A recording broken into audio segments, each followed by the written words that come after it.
What a day to start this Sunday. Indeed, no? Lami kaya itong paminaw nga magsugod ta sa atong adlaw nga mag-worship sa Ginoo. Uban ang mga kabataan. Are you blessed this morning? Amen. Sa atong pagpakwan pag-usab ang atong mga kabataan, no? Nga niya kanato karon. You know, today is doubly special. Special kay ning adlaw. Dili lamang tungod kay kini maong unang Domingo, no? This is the first Sunday of the month of December. Yan, basta December na, murag lahi gyud ang atmosphere, ang feeling, no?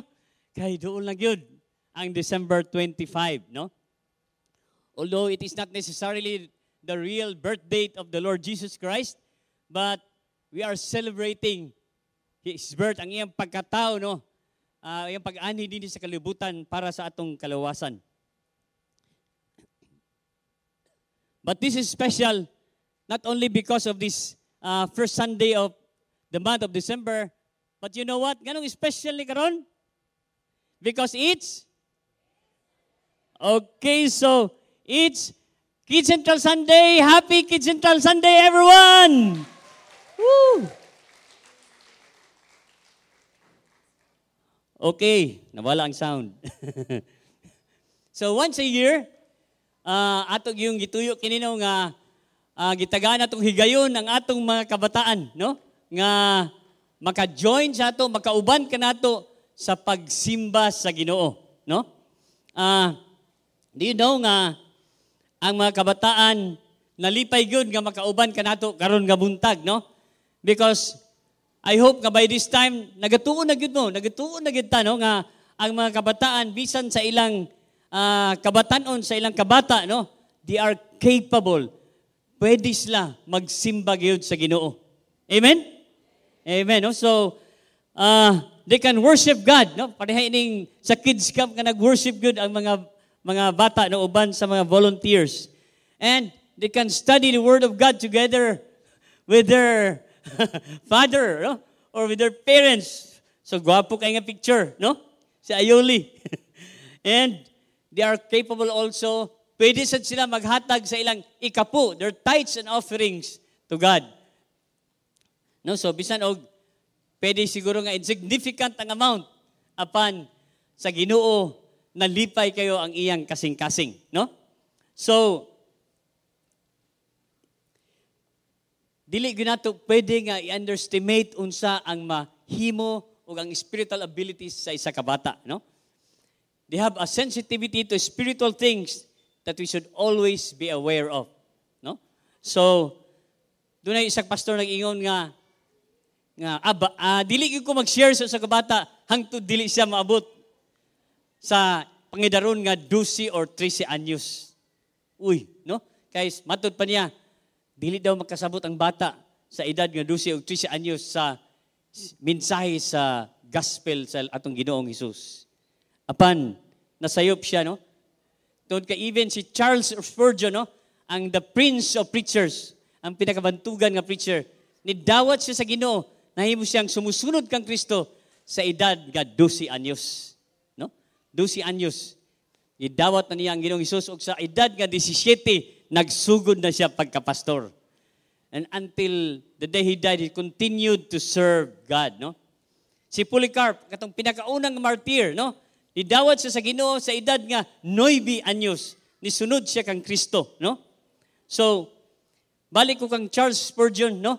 Nagaingon si Charles Spurgeon nga sa dili pa daw maabot ang bata sa 7 anyos. Sa dili pa siya mag 7 years old. Dapat tudluan na siya sa tanang mga butang nga espirituhanon o kung mahimo pa sa dili siya mahimo pang 5 years old. Nga naman na.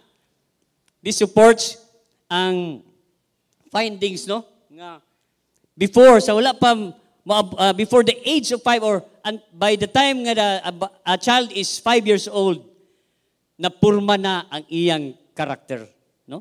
So in other words, importante gyud ay kaayo ang early child development. Labi na pagpurma na to, pagmulda sa isa ka bata. So dili na to sayangan ang panahon sa pagmatuto sa mga bata diha sa Ginoo. Kini sa Jewish culture, nagaingon din, the worth of a Jewish father was measured by how he raised his kids, especially spiritually. Inaana ba sabta karon, no? Sa kultura sa mga Hudiyo, ang bilis sa usa ka amahan ginasukod pinaagi sa giunsa niya pagpadako pagmatuto sa iyang mga anak, no? Labi na sa mga butang sa Ginoo. Say karon ang ato rang importante is nga mas successful unta akong anak academically, no? Mas successful ta akong anak sa iyang profession. But how about sa mga butang nga espirituhanon, sa mga butang diha sa Ginoo? Mao ba na atong pag-ampo? Mao ba na ang atong tumong? Or usahay bisan kita nga mga Kristiyano nga mga ginikanan makalimot kita ni ana? Nga importante kaayo sama sa kultura sa mga Hudiyo nga sa early pa nga edad, sa bata pa nga edad, sila nakakaton na gyud sa mga butang espirituhanon. Si Charles Spurgeon, kay siya man gyud ang prince of preachers, siya nituog gyud sa kanang gitawag natog child evangelism, no? Nga ang bata doon naging kapasidad mo serbisyo sa Ginoo. How about us, no? How about us? Busa karon nga buntag, ang atong mensahe karon atong hatagan og title nga Let the Children Come. Asa? Let the children come to Jesus, no? Let the children come to Jesus. Naturally, we will be asking the question, what does the scripture say about children? Unsa may sulti sa Biblia bahin sa atong mga bata? And most importantly, giunsa man pagtratar ni Ginoong Hesus sa mga kabataan, no? Mao kana atong pangutana karon nga buntag. Ug ato sa Biblia ato makita nga Jesus dealt, no, with the children in 2 occasions. Doon na kay duha ka significant occasions nga gitagaan o higayon sa Ginoo nga makasulti siya bahin sa kabataan. Duha ka okasyon, duha ka higayon. The first is recorded in Matthew 18, no? Matthew 18. So mao kana ang unang pag-mention. And the second is mentioned in Matthew 19. Og doon na usab dinhi sa Mark 10, no? So Matthew 19, unsay gisulti dinhi? Dinhi na lang ko, no? Unya may mga tawo nga nagdala og gagmay nga mga bata ngadto kang Hesus aron ipandong niya ang iyang kamot kanila og iampo. Apan gibadlong sila sa mga tinun-an ni Hesus. Miingon si Hesus kanila, pasagdi lang ninyo ang mga bata nga moduol kanako. Ayaw ninyo sila pugni kay ang mga sama kanila nasakop sa paghari sa Dios. Unya gipandungan ni Hesus sa iyang kamot ang mga bata ug iyang gipanalanginan. Pagkahuman ni adto, milakaw siya, no? Og dito sa Marcos, mao gihapon ang kini nga okasyon apan dunay na nadugang nga mga detalye. Akong basahon pag-usab, no? May mga tawo nga nagdala sa ilang gagmay nga mga bata kay Hesus aron pandungan niya sa iyang kamot aron sa pagpanalangin kanila. Apan gidbadlong sila sa mga tinunan ni Hesus. Pagkakita ni Jesus niadto, nasuko siya og miingon sa iyang mga tinunan, pasagdi lang ninyo ang mga bata nga moduol kanako.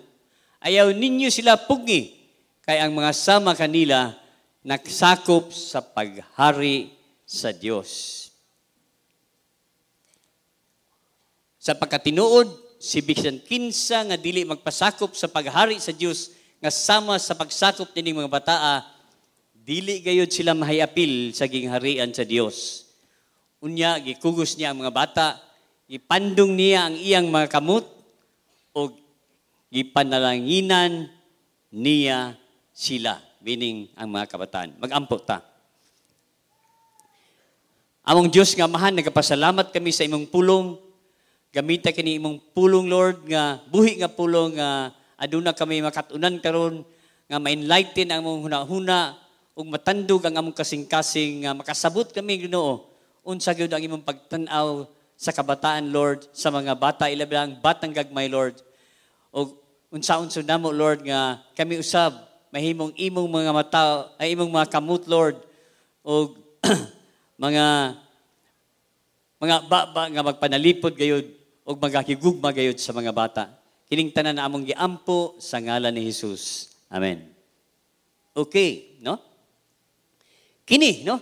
Kini nga bersikulo, mao kini ang ginatawag, kini nga passage o the Magna Carta of Children, no? The Magna Carta. Siya pasabutan ng Magna Carta. Kana mao ang gilatid niya dinha ang the fundamental rights and privileges of anyone.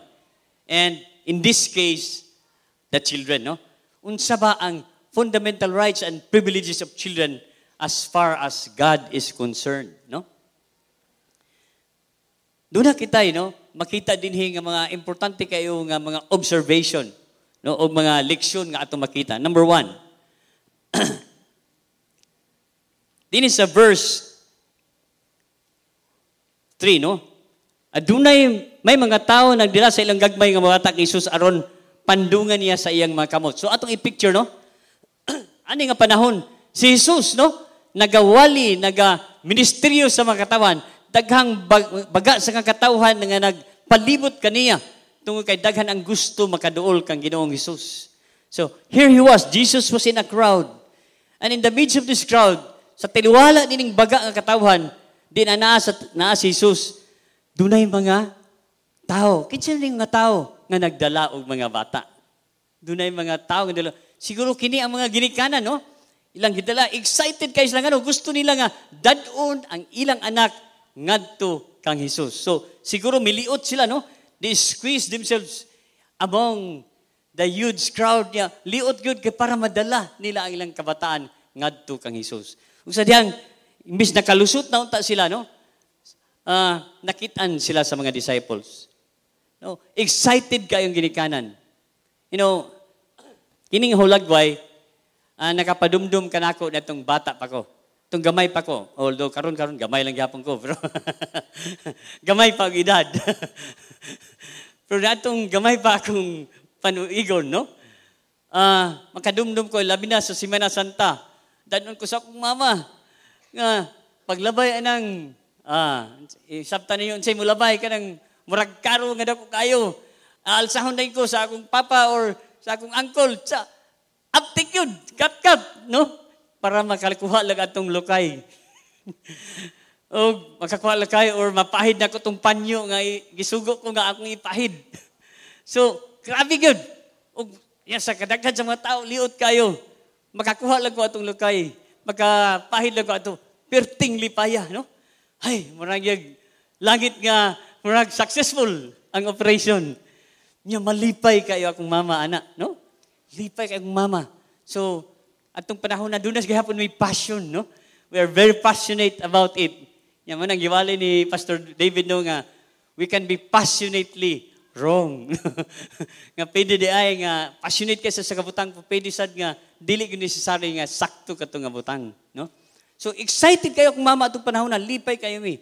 The same feeling na makita excited kayo maginikanan nga mapaduol ang ilang anak ang Jesus. So pagliot nila sa duot sa katawhan, nakasulod na gid sila. Nakita na nila si Jesus. Unya unsay nitabo? Nakitaan sila sa mga tinun-an sa mga disciples. O ba kita sa disciples kanina, unsay gisulti? Oops! Asa mo padulong? Asa mo padulong? Wala pa niyo mabantay nga si Jesus, no? Mo na ang reaction, no? Sa mga disciples. Asa mo padulong? Wala niyo kita nga busy kayo atong Ginoo pag ministeryo sa mga katawhan. Ayaw sa ng mga bata. Sa ato pa, samok-samok lang na sila, no? Ayaw sa unya na or pwede sa nga ayaw gid mong apil-apil diri, wa mo'y labot ng mga bata sa Ginoo. Mo na ang reaction, no? Familiar ba tayo ni, no? Situation.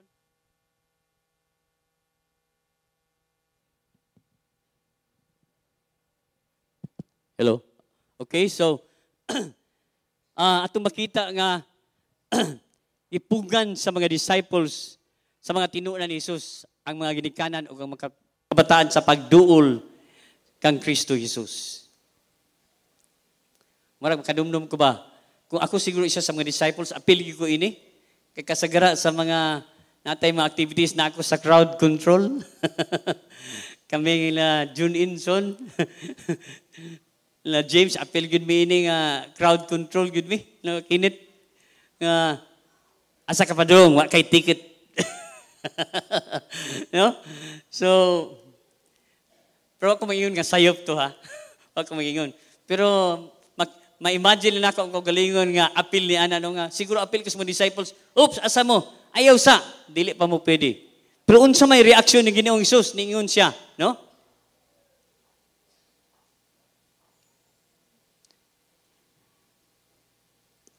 Nasuko ang Ginoong Hesus, no? Nasuko siya, no? Nadunggan niya nga, na-commotion dito, nadunggan niya. Nakita niya ang mga bata.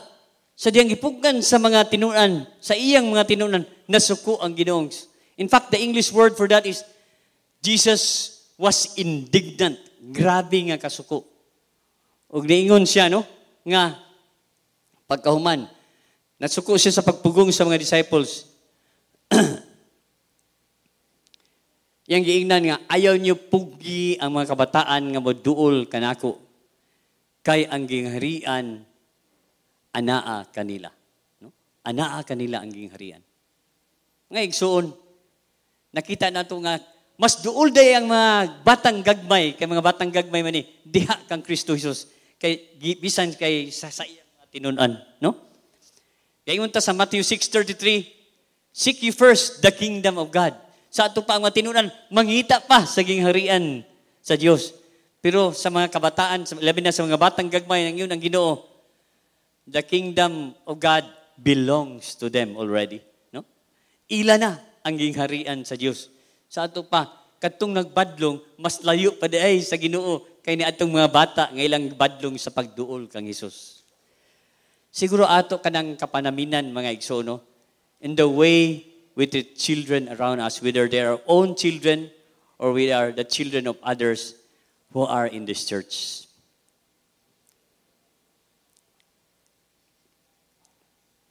Nangingon usab si Jesus sa pagkatinuod, si bisikat kinsa nga dili magpasakop sa paghari sa Dios nga sama sa pagpasakop nining mga bata, dili guys mahiapil sa gingharian sa Dios.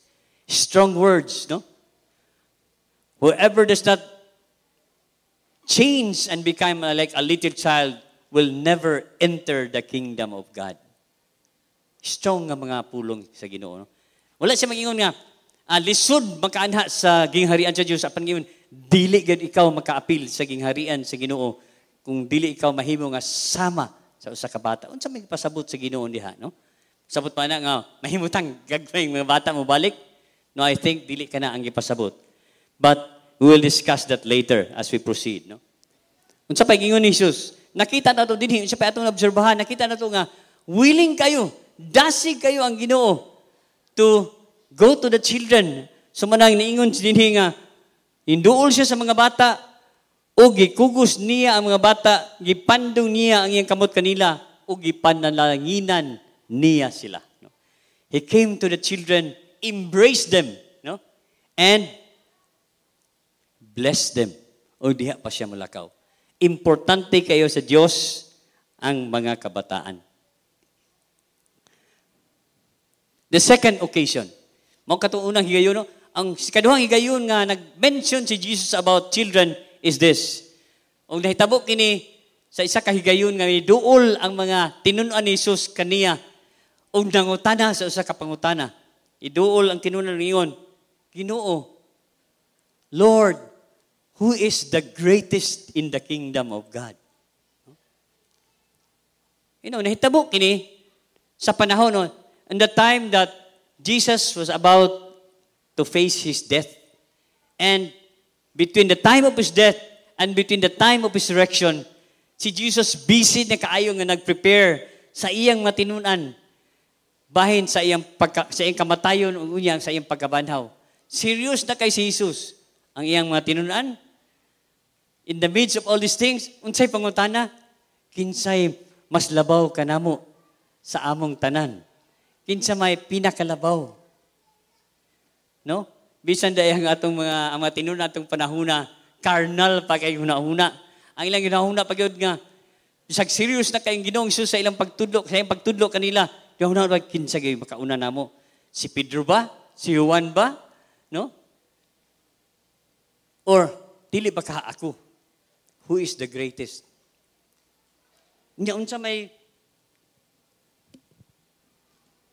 gisulti sa Ginoong Hesus kanila. As surprising as the question is or was, the response of Jesus was most surprising, even more, no? Tungod kay instead nga tubagon sa Ginoong Hesus ang ilang pangutana kung kinsa gyud ang pinakalabaw sa gingharian, ni kuha siya isa ka bata ug iyang gibutang sa ilang taliwala. Ug siya miingon, no? Sa pagkatinuod, kung dili ka mo magbag-o ug mahisama sa mga gagmayng bata, dili gayud ka mo makaapil sa gingharian sa Dios, no? Unless you convert or you change or you turn and become like little children, you will never enter the kingdom of God. What a response. Kay ang tao, nagpasabot ang Ginoo unsa ing pasabot niini, ingon siya sa verse 4, kay ang tao nga nagpapaubos sama niini nga mga bata, mao ang labaw sa tanan nga sakop sa paghari sa Dios. Unsa may gipasabot nato niini? Tulo or pat ka lesson sa atong mailhan or matun-an karong buntag bahin niini nga mga passage. Number 1, when we welcome a child in Jesus' name, we are welcoming Jesus Himself. Sa atong pag-abibabi sa usa ka bata, no? Dili lamang nato giabi-abi ang bata, apan giabi-abi nato ang Ginoong Hesus mismo, no? Sa ato pa, aduna day importante nga lugar o posisyon ang bata, no? Ang bata di ay labi na ang gagmang bata, representative ni Jesus, no? Because the scriptures say that when we welcome a little child, we welcome Jesus Himself. This statement has enormous implications, no? Unsa ba ang atong pagbati diha sa atong kaugalingong mga anak, sa mga kabataan sa atong simbahan, or sa mga batang gagmay sa atong komunidad? Though we really welcome them. And the reverse is also true, no? When we reject our children, we are also rejecting Christ Himself. No? When we reject our children, we are also rejecting Christ Himself. Number 2, when we deliberately harm a child, we face an unspeakable judgment. Oh, no? Grabe, no? Kung ato dang dagmalan, pasakitan, o natay buhaton nga dili makaayo sa kabata, ilabi ng gagmayng mga bata, nag-iingon ang Biblia, ano na kitay, dakong silot. Dakong silot. An unspeakable judgment. Grabe nino nga description. Unsa kini nga silot? Nag-iingon ang Biblia nga, kung imo kining buhaton ang pagpasakit, pagdagmal, nga mawala siya sa iyang pagtuo sa Ginoo, ang isa ka bata, labi na isa ka gamay nga bata, mas maayo pa daw nga hiktan nimo ang imong sa iyang giyon. Hiktan ninyo ang inyong liog o galingan nga bato. Oh, grabe, no? Hiktan daw nato atong liog o galingan nga bato kung mahimo nato ni ug itambog kita ngadto sa dagat, ngadto sa lawod. Pero dili ka na ang silot nga igsoon. Yun siya nga, mas maayo pa daw na nga hiktan nato kay mas grabe pa gyud ang silot nga imong mapaabot ug akong mapaabot kung ato kining himuon, no? So in other words, serious kayong Ginoo bahin ning bata, no? Nga gusto gid niya nga iprotektar ang mga kabataan. Sa compassion na sila gituog, tulo ka butang nga importante kayo as far as children is concerned. Ningon sila nga, each child is to be known, to be loved, and to be protected. Ang matag usa ka bata na dapat mailhan, makadawat og kugma og maprotektahan. This is consistent good sa gisulti dinhi sa atong gibasa karon nga passage. When we deliberately harm a child, we face an unspeakable judgment. So many abuses are done in children today. In fact, ang Pilipinas mo'y number 1 sa tibuok kalibutan number one sa kitawag og OSIC. Unsa man ang OSIC? Online sexual exploitation of children. Kita ang number one sa tibuok kalibutan. Daghan day nga abuso ang gihimo dinhi sa Pilipinas sa mga kabataan. Mana nga kinahanglan gyud ang atong ampuan, atong protektahan ang atong mga kabataan. Especially nga kini kakahitabo gyud sa tinuod dinhi sa Pilipinas. So many abuses are done among our children. Number 3. When we protect a child from harm, we are only doing what God has already done. Kung atong himuon ang pagprotektar sa kabata, atong gihimo ang gusto sa Dios ug ang iyan ang gihimo. Kaya nga naman ingon siya diri sa verse 10, pagbantay nga dili gay ninyo tamayon bisan ang usa niining mga bata. Kaya ang tinuod ang mga anghel sa Dios nga nagabantay kanila anaa kanunay sa tubangan sa akong amahan sa langit, no? So, dunay mga anghel nang kigatubang sa kanunay sa Dios bahin sa kaugmaon sa welfare sa mga kabataan, no? So, precious kay sa Ginoo ang mga kabataan, especially ang mga batang gagmay. Kung precious sa Ginoo, dili ba dapat importante usab sila sa kanato?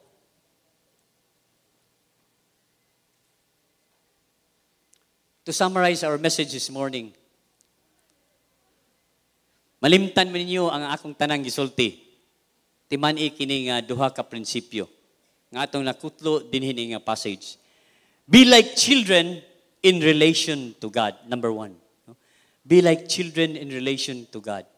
And number 2, be like God in relation to children. Unsa may gipasabot nato na? Unsa may gipasabot nato ining una, no? If you are to enter the kingdom of heaven, you are to become like a child. Nagbalik, no? In order to enter the kingdom of heaven. So, para daw kita makasulod sa gingharian sa Dios, musulod kita sama sa mga bata. Dili nga physically, pansama sa kinaiya, sama sa giingon, dinhi nga adunay humility. Ulo dili tanang mga bata humble. Adunay dependence, kanang yung helplessness, no?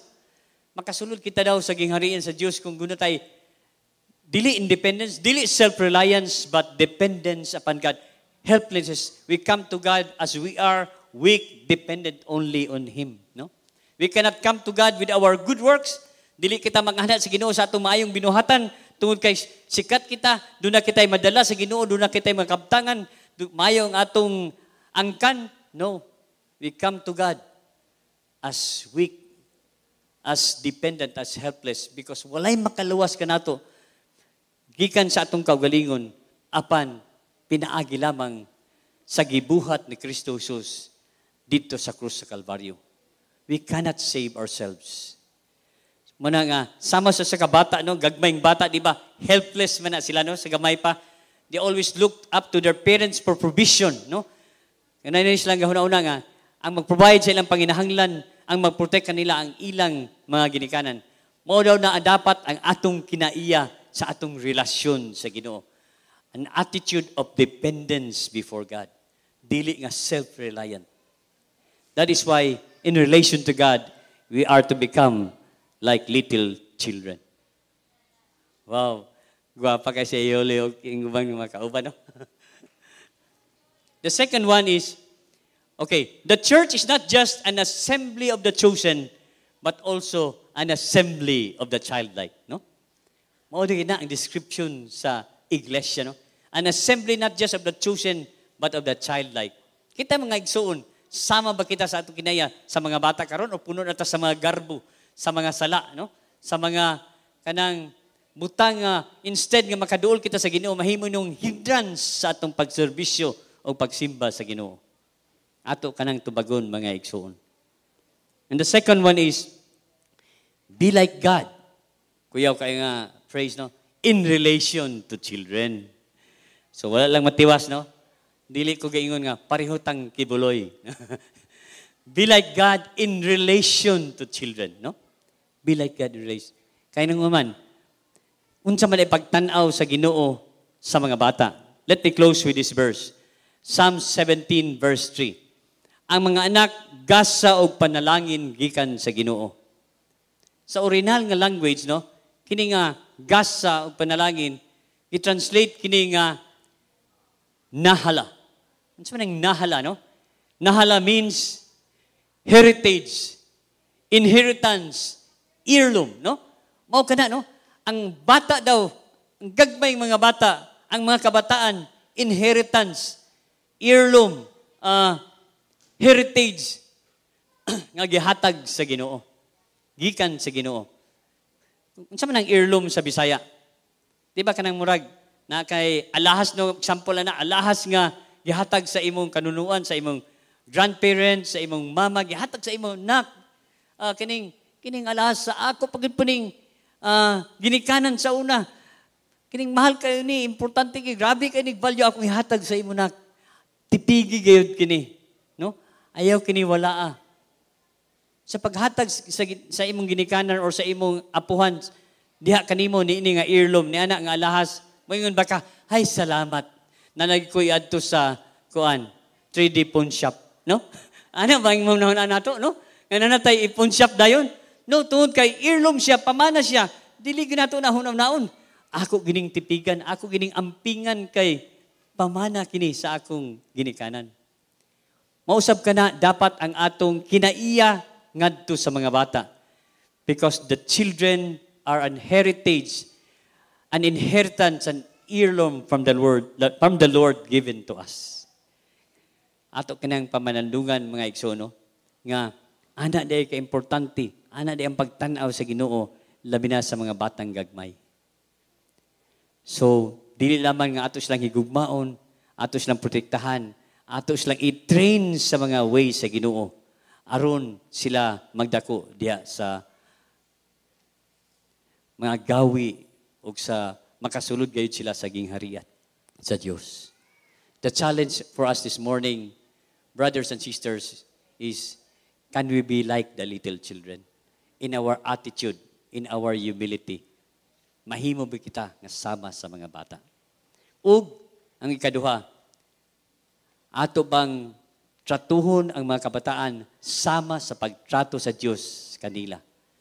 Nga protektahan sila sa mga abuso, sa mga kadaot, sa mga pagdagmal nga dili gusto sa Dios nga ilang matagamtaman samtang aniya pa sila sa atong poder. Mag-ampo kita.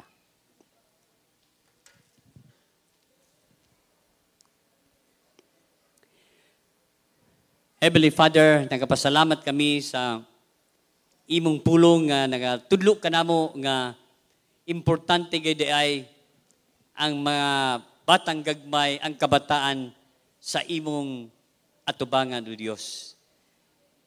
Hinaut unta Ginoo nga nini nga buntag among ma-realize nga kami aduna day dako nga tahas to know, to love, and to protect our children. Nga amo silang higugmaon, amo silang ilhon, amo silang protektahan, o amo silang ampingan o i-train nga mahimo silang bata nga makailagay kanimo o Ginoo. Lord, sa matag usa ka namo karong buntag, ang pag-ampo nga mahimo kami usab sama sa mga bata nga dependent, Lord. Magasalig gayud kanimo o magapaubos Ginoo o dili magasalig sa among mga abilidad. Thank you, Lord, for your message this morning. Help us, Lord, indeed, Lord, to be childlike in our relationship with you. Salamat Ginoo ni mga pulong o among gitugyan kining tanan sa ngalan ni Jesus. Amen o amen.